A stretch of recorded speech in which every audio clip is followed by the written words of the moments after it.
Once again, I welcome you guys to the Make IT Simple YouTube channel.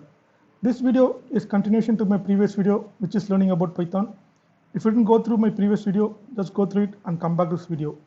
I have given the video link in the description section. Let's get into the demo. And here is the function that I created in the last video. If you look it over here, you can able to see the difference between these two, right? These two, print statement and function. What is the difference? Like we are passing some information to the print statement, to the inbuilt function, but here I'm not passing any information to my function. So in this video, we'll see how to pass information to our function, and that is pretty easy. Let's see. So back to our function definition over here. Inside this parenthesis, we can add parameters. These parameters are called placeholders for receiving informations. We can add name parameter over here. With this, we can pass the name to the function. And now this name, what the name will do is like name will act like a local variable that we define inside this function. So with this parameter, we can receive the information to a function.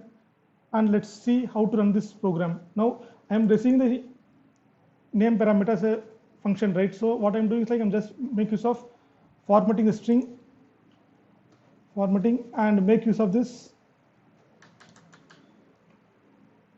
placeholder name. That's it. Now here I'm just passing the name like Dhoni. That's it. I'm just running this program. See here. Now it is passing the function with the name parameter, and it is printing over here. Now what I'm going to do is like I'm just make use of the method again one more time and calling with the another name, Rohit. Let's see what's happening over here. See, it is printing two times like hi Rohit and hi Dhoni. Suppose imagine like what if you don't have this function like this, like if you don't have the function with greet user of name, we have to repeat this line twice like hi Rohit, hi Dhoni and all. So this is the benefits of defining the function. We can take few lines of code that are specific purpose and put them into the function. Now what I'm going to do is like I am not passing this value over here. Let's see what's happening. I'm just running this method without the value, without passing the parameter value. Let's see. See here, it is throwing some error like greet user missing required positional argument. Argument means like argument in programming is a value that we need to supply to the function. So most of them doesn't know the difference between argument and parameters. Parameters are the placeholders that we define in our function for receiving information, but arguments are actually a pieces of information that we need to supply to these functions.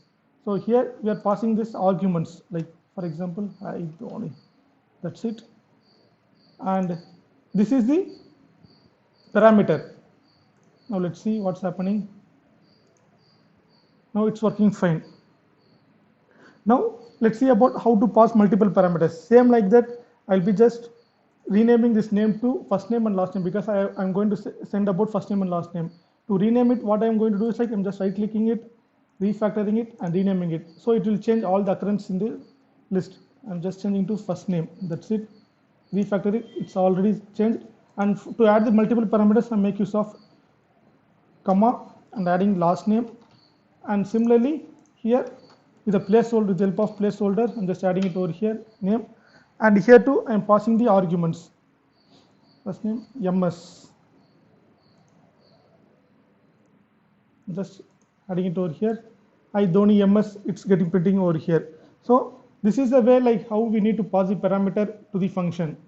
So in this video, I explained about how to pass the parameters to the function. If you have any doubts on implementing this, just add in the comment section. I'll be very happy to help you guys. Thanks for watching my video. Have a good day.